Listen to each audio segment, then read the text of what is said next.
Tonight, one dog is dead, another severely injured after they were attacked by several pit bulls in a Moore neighborhood.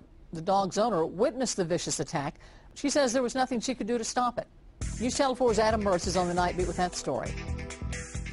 One of them was mauling Edward, just shaking him back and forth in his head.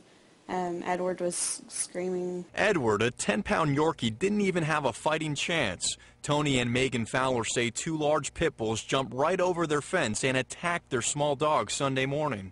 Yeah, I was just freaking out. It was just traumatizing. They were way bigger than him, you know. He didn't have a chance at all. Their other dog, Daisy, tried to fight off the pit bulls, but there was little she could do to save Edward. The Fowlers say the pit bulls then jumped back over the fence and immediately attacked another small dog in their neighbor's yard.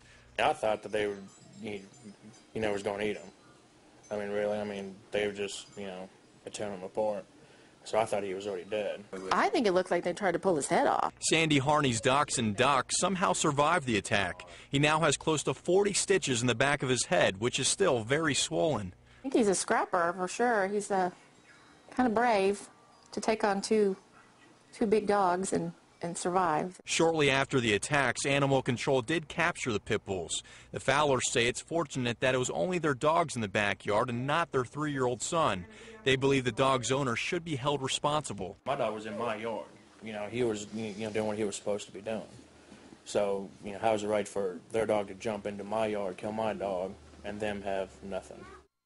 A court hearing is scheduled for next week with the owner of the two pit bulls. We're told the fate of the pits will be decided at that hearing.